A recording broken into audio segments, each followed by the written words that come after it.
habis di hidupku, lebih tinggi dari cakrawala, tak terbatas kasih-Mu. Sungguh ku bersyukur, tak terbatas kasih-Mu. Sungguh ku bersyukur,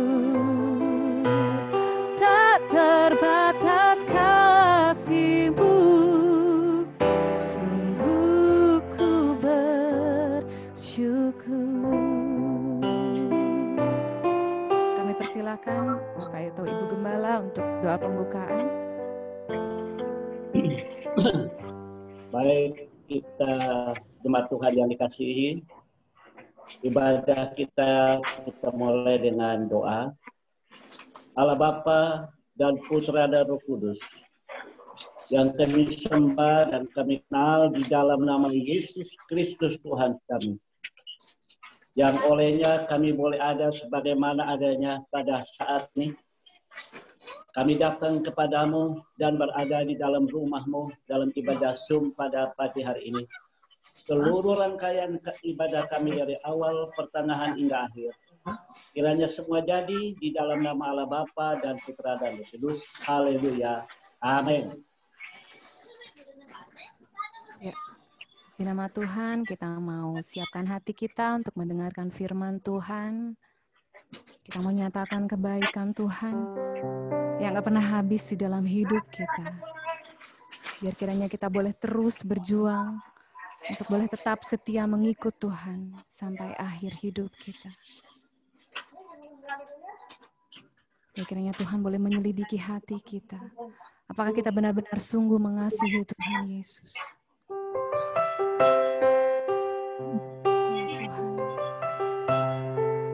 Selidiki kami Tuhan. Kau yang mengetahui kedalaman hati kami Yesus.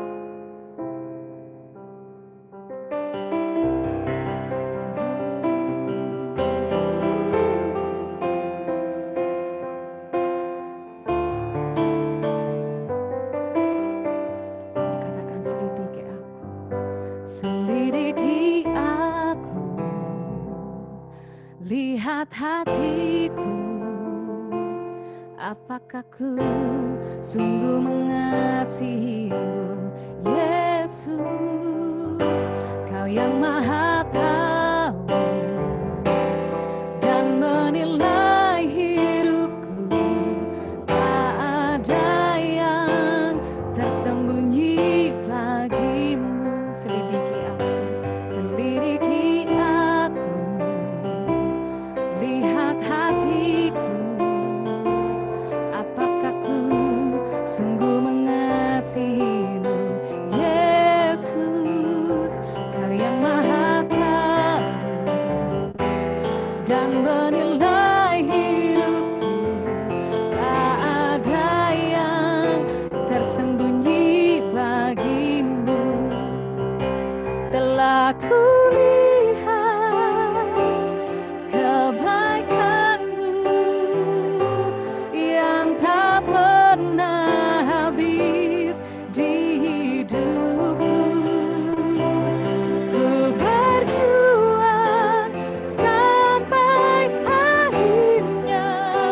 Kau dapati aku tetap setia.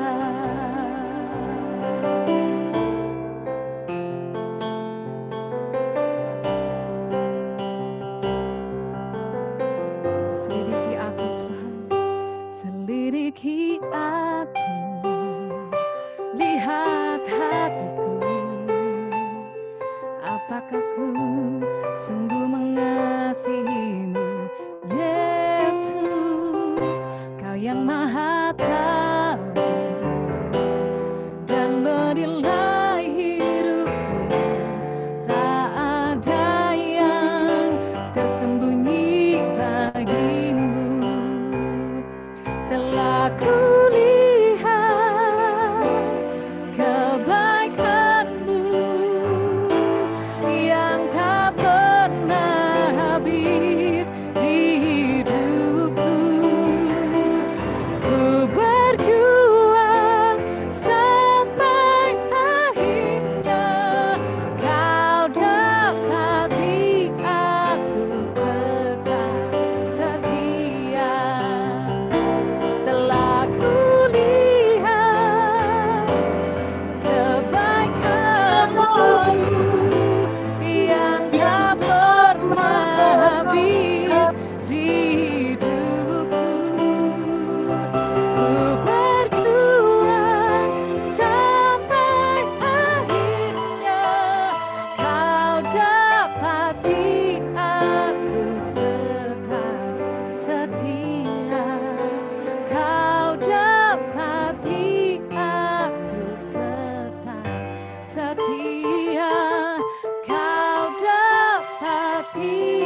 Pak Bambang, suaranya tidak kedengaran, mute-nya. Iya, bilang. Pak Bambang di ini, mute-nya. Open, ya. Baik, sudah kedengaran Pak Samuel? Baik, mari kita berdoa. Bapa kami yang ada di dalam surga, kami menghadap kehadirat-Mu pada pagi yang indah ini, Bapa. Terima kasih Engkau telah memberikan kami kesehatan, kesegaran, sukacita, sehingga kami berkenan untuk bersekutu, beribadah pada pagi hari ini, Bapa. Sebentar lagi kami hendak mendengarkan firman-Mu, ya Bapa. Kau buka hati kami, ya Bapa, sehingga kami punya hikmat untuk mendengarkan firman-Mu, ya Bapa. Kau berikan kerendahan hati kami, sehingga kami Engkau mampukan untuk menyampaikan firman-Mu dengan benar, ya Bapa, karena Engkau ada di tengah-tengah kami. Terima kasih Tuhan, semua ini kami serahkan sepenuhnya di dalam tangan anak-Mu, Tuhan Yesus Kristus, Juru Selamat kami. Amin. Jemaat yang masih memungkinkan untuk berdiri, mari kita sama-sama membuka firman Tuhan kita pada pagi hari ini. Kita ambil dari kitab Wahyu, nomor pasal 3 ayat 1 sampai 6. Kitab Wahyu pasal 3 ayat 1 sampai 6. Ini meneruskan dari khotbah dari Bapak Gembala pada minggu yang lalu. Kalau Bapak Gembala minggu lalu menyampaikan khotbahnya terkait dengan jemaat dari Tiatira. Sekarang kita akan membahas firman Tuhan yang terkait dengan jemaat di Sardis. Saya akan bacakan firman Tuhan. Wahyu 3 ayat 1 sampai 6. Dan tuliskanlah kepada malaikat jemaat di Sardis. Inilah firman Dia yang memiliki ketujuh roh Allah dan ketujuh bintang itu. Aku tahu segala pekerjaanmu. Engkau dikatakan hidup, padahal engkau mati. Bangunlah dan kuatkanlah apa yang masih tinggal, yang sudah hampir mati. Sebab tidak satu pun dari pekerjaanmu aku dapati sempurna di hadapan Allahku. Karena itu ingatlah, bagaimana engkau telah menerima dan mendengarkannya. Turutilah itu dan bertobatlah. Karena jikalau engkau tidak berjaga-jaga, aku akan datang seperti pencuri, dan engkau tidak tahu pada waktu manakah aku tiba-tiba datang kepadamu. Tetapi di Sardis ada beberapa orang yang tidak mencemarkan pakaiannya. Mereka akan berjalan dengan aku dalam pakaian putih, karena mereka adalah layak untuk itu. Barang siapa menang, ia akan dikenakan pakaian putih. Yang demikian, aku tidak akan menghapuskan namanya dari kitab kehidupan, melainkan aku akan mengaku namanya di hadapan Bapakku dan di hadapan para malaikatnya. Siapa yang bertelinga, hendaklah ia mendengarkan apa yang dikatakan Roh kepada jemaat-jemaat. Amin, Bapak, Ibu, Saudara. Kiranya firman Tuhan yang baru kita dengar ini bisa memberkati kita semuanya. Silakan Bapak Ibu yang memungkinkan untuk duduk kembali. Bapak Ibu Saudara sekalian, kalau kita baca terkait dengan jemaat Sardis ini, mungkin yang perlu kami jelaskan adalah yang terkait dengan ayat 1. Di sini dikatakan, inilah firman Dia yang memiliki ketujuh roh Allah dan ketujuh bintang itu. Ini maksudnya adalah Tuhan Yesus Kristus sendiri yang berbicara kepada jemaat Sardis melalui Rasul Yohanes.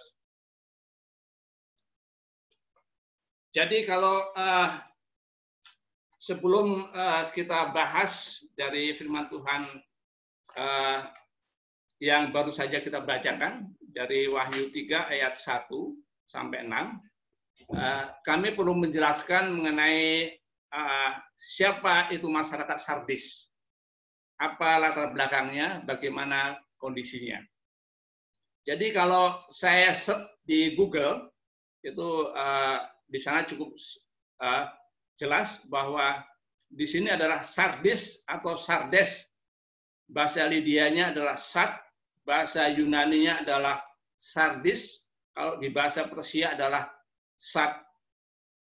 Adalah kota kuno di tempat yang kini menjadi Sard modern, tepatnya di provinsi Manisia di Turki. Jadi ini di negara Turki. Jadi 7 jemaat Kristen yang sedang kita bahas saat ini di Kitab Wahyu itu adalah lokasinya adalah di daerah Turki. Sepanjang sejarah, Sardis merupakan kota yang penting. Kota ini adalah ibu kota kuno kerajaan Lydia, kota penting di Kaisar Persia, jadi pernah dijajah oleh Persia, tapi juga kota ini menjadi kota penting juga. Kota tempat prokonsul di Kaisar Romawi, jadi kota ini juga pernah dijajah oleh Romawi, tapi juga dijadikan kota yang penting juga. Kota besar di provinsi Lydia di Kekaisaran Bizantium. Sebagai salah satu dari 7 gereja di Asia, kota ini disebut dalam Wahyu. Jadi ternyata juga kota ini juga disebut di Kitab Wahyu, ya, sangat luar biasa perhatian Tuhan Yesus pada jemaat di Sardis ini. Dan kota ini menjadi penting antara lain karena kekuatan militernya. Kemudian juga letaknya terletak di jalur menuju pesisir Algia, maksudnya di sini adalah jalur yang strategis untuk perdagangan. Kekayaan kota ini dan masyarakatnya luar biasa. Kemudian di sana juga terkenal pembuat tenun kain wol, karena di sana juga terdapat juga ternak dari domba yang luar biasa, sehingga mereka bisa memproduksi kain wol yang mahal, yang terkenal saat itu. Kain wol dari Sardis, kemudian serta memiliki tanah yang subur sekali dan mempunyai kekayaan yang luar biasa, yaitu penghasil emas. Jadi memang secara umum kota Sardis ini adalah kota kaya, kota strategis, masyarakatnya pun juga kaya, makmur, itu secara umum. Tapi ya kita lihatlah, jadi biasanya pada umumnya orang yang mapan, yang kaya itu ada sedikit sombong. Inilah sebenarnya latar belakang dari masyarakat Sardis. Kemudian mereka juga, jadi kota Sardis ini sebenarnya berdiri sudah mulai terkenal sejak 700 sebelum Masehi. Jadi sudah cukup lama ya. Kemudian pada sekitar tahun 17 Masehi pernah mengalami gempa yang luar biasa sehingga kota ini hancur, tapi kemudian dibangun kembali menjadi kota yang mewah karena memang sumber daya alamnya luar biasa, sehingga dibangun mereka dengan mudah karena mereka punya uang banyak, sehingga kota ini dibangun kembali menjadi kota yang terkenal di dunia saat itu sampai pada abad pertama di bulan Masehi. Jadi pada saat Tuhan Yesus Kristus datang maupun juga gereja pertama dibentuk, kota ini masih sangat besar dan sangat luar biasa terkenalnya dan sangat terkenal kekayaannya. Dan juga ternyata di sana juga pada abad pertama Masehi ditemukan komunitas Yahudi di sana. Ada sekitar, ya saya baca di Google, ada sekitar 2.000 keluarga Yahudi di sana. Dan cukup berpengaruh orang Yahudi di sana. Dan kita tahu bahwa agama Yahudi adalah agama Yudaisme, dan setiap mereka ada, ya memang mereka adalah setia dengan Tuhan Allah, dan setiap mereka ada, selalu mereka membangun yang namanya sinagoge atau tempat ibadah mereka. Dan sinagoge, kalau kita lihat di situs dari penelitian arkeologi, sinagoge mereka cukup besar, cukup mewah. Dan ternyata juga orang-orang Yahudi di sana sangat berpengaruh terhadap masyarakat Sardis. Kemudian tentang jemaat Kristen di Sardis. Memang tidak ada data sama sekali bagaimana munculnya gereja Kristen di sana dan siapa mendirikannya. Satu-satunya informasi tentang gereja atau jemaat Kristen di Sardis adalah yang kita baca dalam Wahyu 3 ini. Saat ini gereja Sardis sudah tidak ada, yang ada adalah hanya puing-puingnya. Nah, kalau kita lihat dari penelitian arkeologi, puing-puing gerejanya sangat luar biasa, mencerminkan adalah gereja ini sangat mewah, sangat besar sekali, sangat luar biasa. Nah, jadi secara umum kesimpulannya masyarakat Sardis termasuk orang di sana adalah masyarakat yang memang mapan. Ya, bisa didengar suara kami? Ya.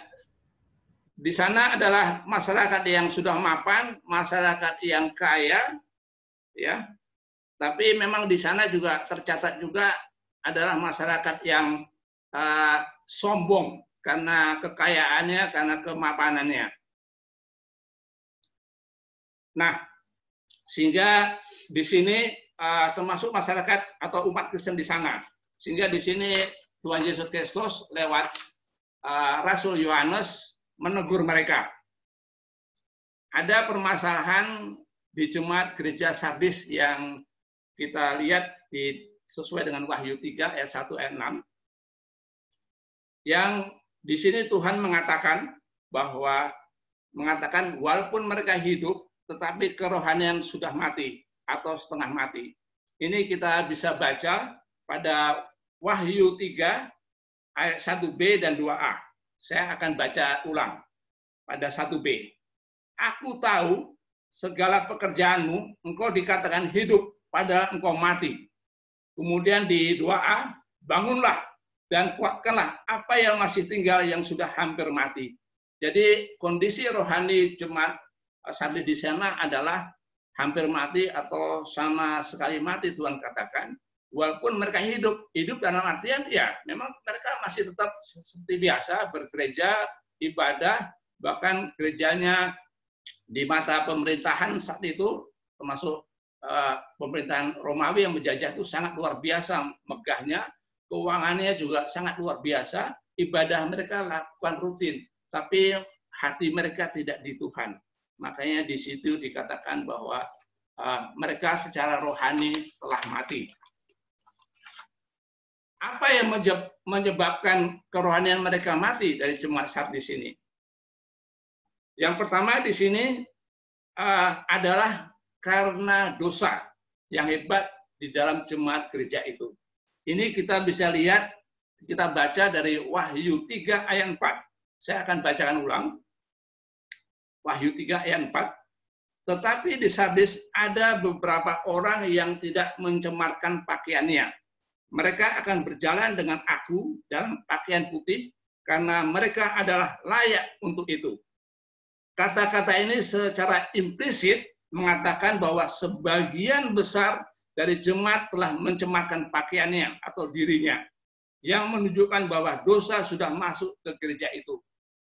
Ada yang berpendapat bahwa dosa ini adalah dosa perzinahan, yaitu yang sangat umum di kota-kota besar, di kota-kota bisnis, di kota-kota kaya.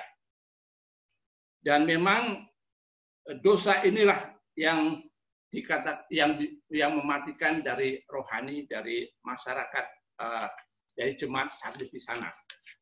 Dan ini juga kita bisa teguhkan untuk meneguhkan Wahyu 3 ini, kita juga bisa compare, kita bandingkan dengan apa yang dikatakan Tuhan lewat Rasul Paulus di 1 Timotius 5 ayat 5 dan sampai 6.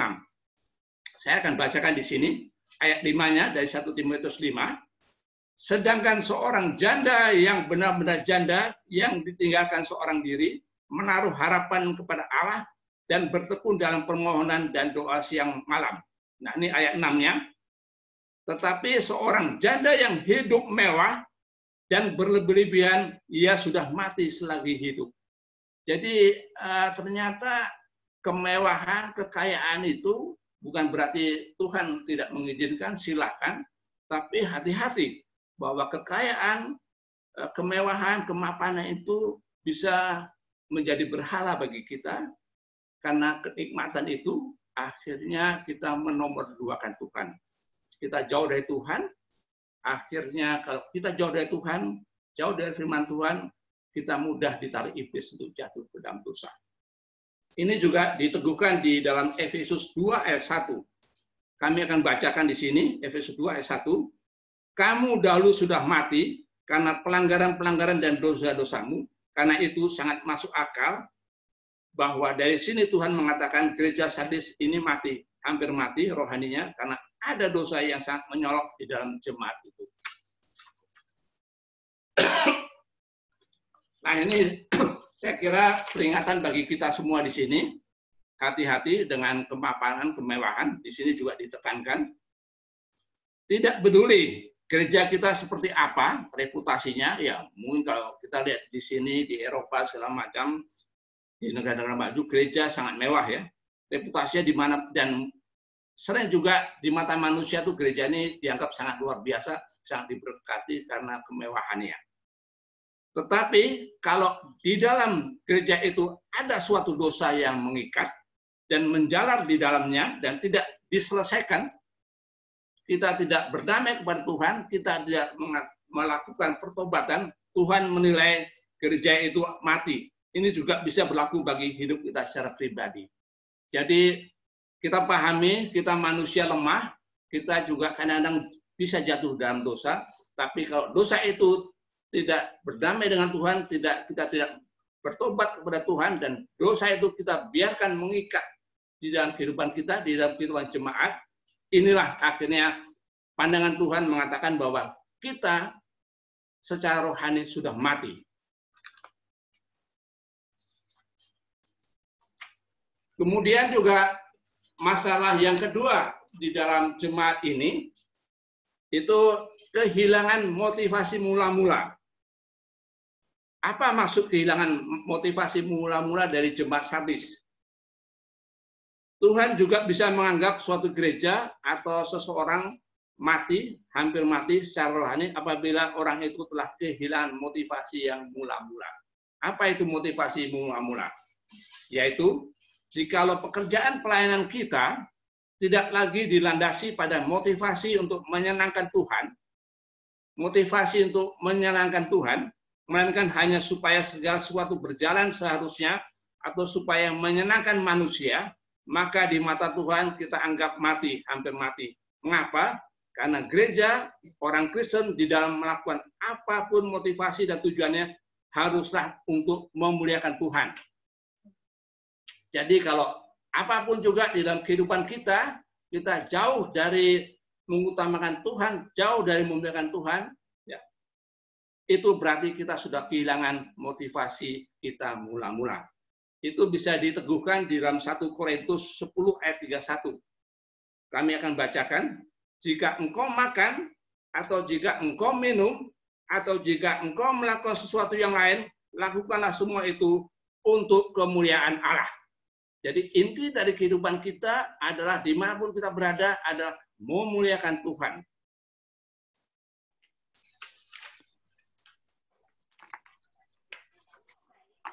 Kemudian ada masalah lain lagi di dalam jemaat Sardis ini, yaitu di sini kita baca di dalam Wahyu 3 ayat 2, di mana mereka melakukan perbuatan dikatakan Tuhan tidak sempurna. Apa itu perbuatan tindakan yang tidak sempurna? Kita baca di Wahyu 3 ayat 2.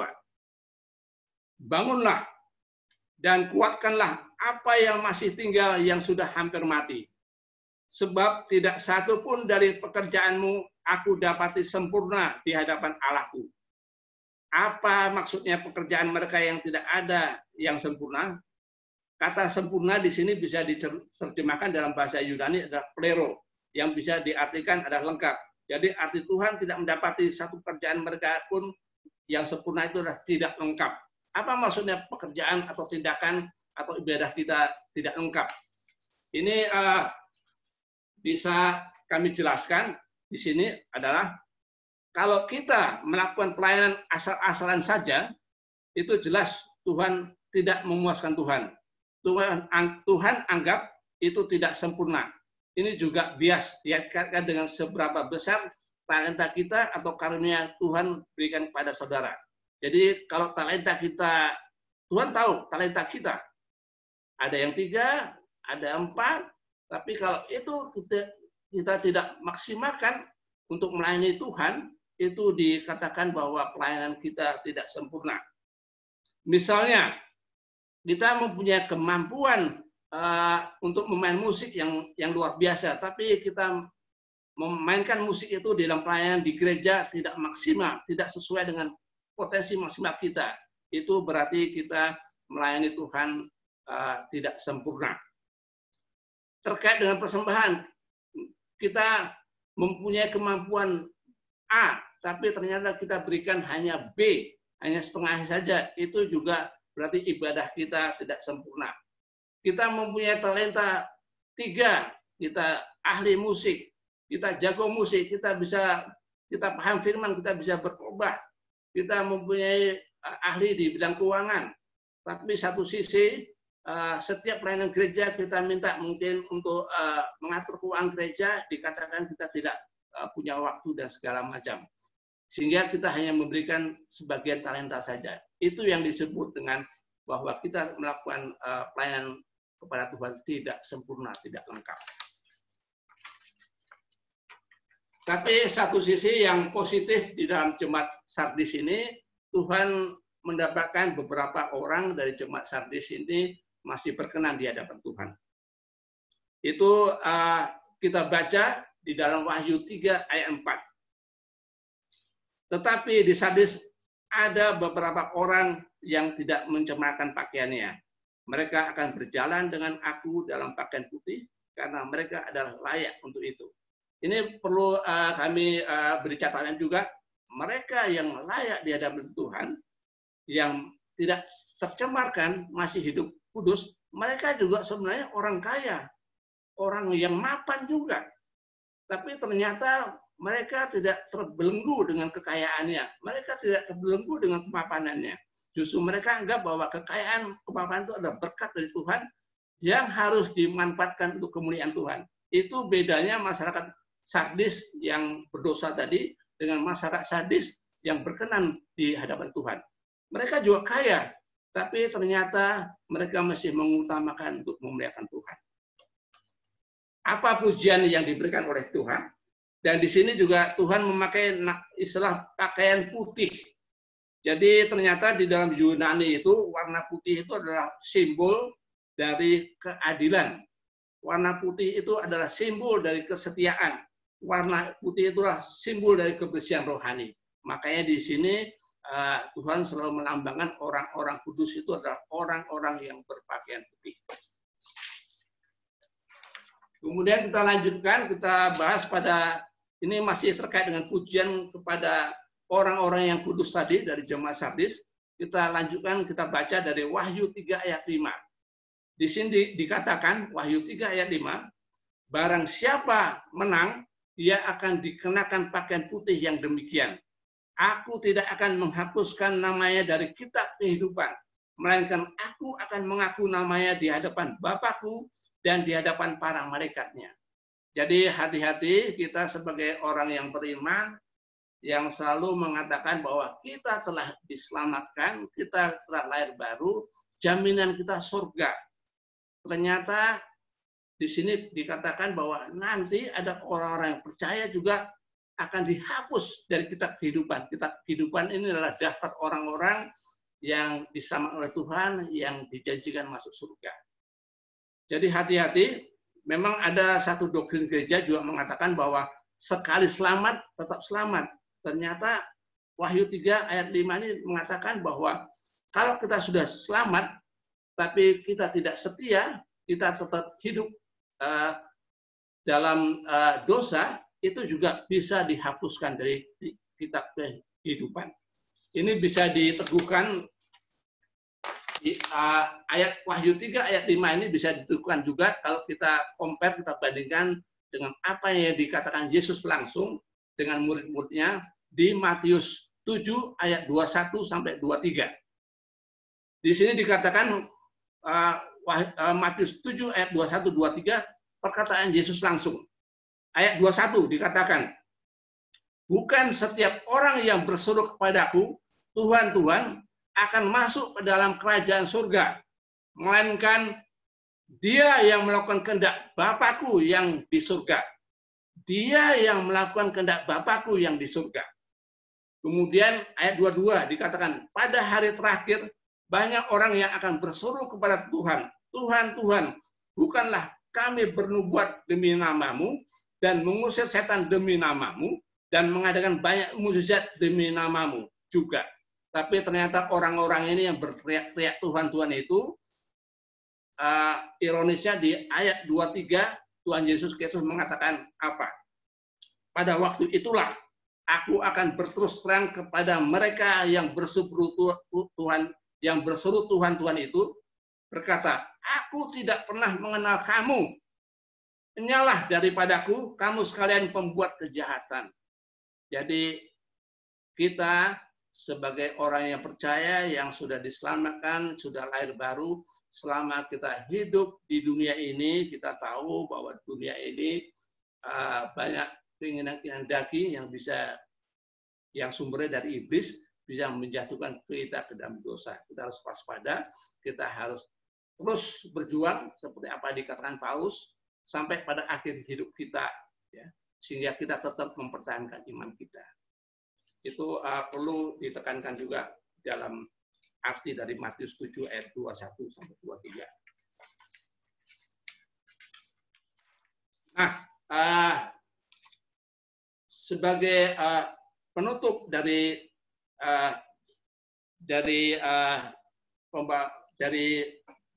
penyampaian firman kita pada hari ini untuk meneguhkan, dan ini juga terkait dengan Jemaat Sardis yang baru kita pelajari. Jadi saya ambil juga dari Roma 12 ayat 1 dan 2. Di sini adalah untuk meneguhkan kita bagaimana kita bisa bersikap mencontoh seperti masyarakat Sardis, yang beberapa orang itu yang dipuji, yang berkenan di hadapan Tuhan karena selalu hidup tergantung kepada Tuhan dan selalu hidup kudus sehingga menyenangkan hati Tuhan. Kita tutup itu dengan kita ambil dari Roma ayat 12 ayat 1 dan 2. Ini sangat relevan dengan apa yang baru saja kami sampaikan terkait dengan masyarakat sadis. Yang isinya demikian. Roma 12 ayat 1. Karena itu, saudara-saudaraku, demi kemurahan Allah, aku menasihatkan kamu supaya kamu mempersembahkan tubuhmu sebagai persembahan yang hidup, yang kudus, dan yang berkenan kepada Allah. Ia adalah ibadahmu sejati. Jadi di sini ditekankan ya supaya kita tidak mudah jatuh ke dalam dosa, kita tidak melupakan akan Tuhan. Jadi di dalam setiap kehidupan kita dari hari ke hari, apapun juga kita lakukan itu adalah ibadah kita.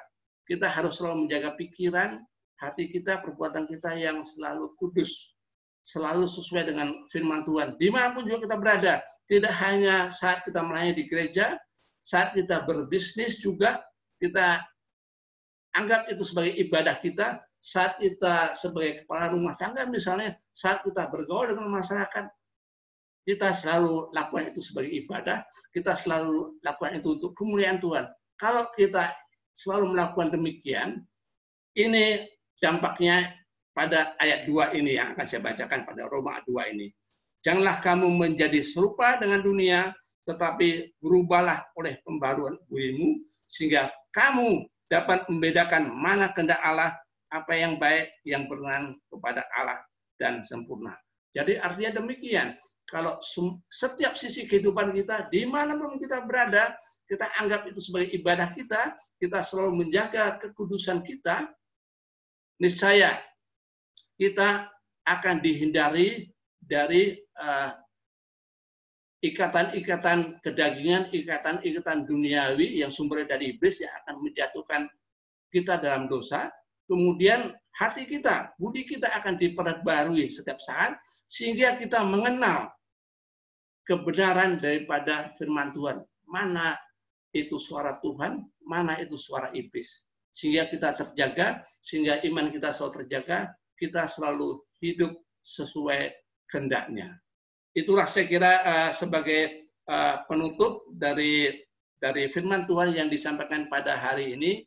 Semoga bisa menjadi berkat bagi kita dan menjadi rema bagi kehidupan kita. Kita belajar dari masyarakat Sardis, hendaknya apapun juga kondisinya, dalam kondisi kita mapan, atau juga sekarang juga dalam kondisi kita yang sedang ada masalah yang berat yang terkait dengan pandemi corona, tapi kita tetap selalu yang pertama adalah memuliakan Tuhan, bersandar padanya, dan kita yakini bahwa Tuhan akan selalu memberi kekuatan kepada kita untuk tidak mudah jatuh ke dalam dosa, sehingga selalu kita menyenangkan Tuhan, dan pada akhir hidup kita tetap bisa mempertahankan iman kita.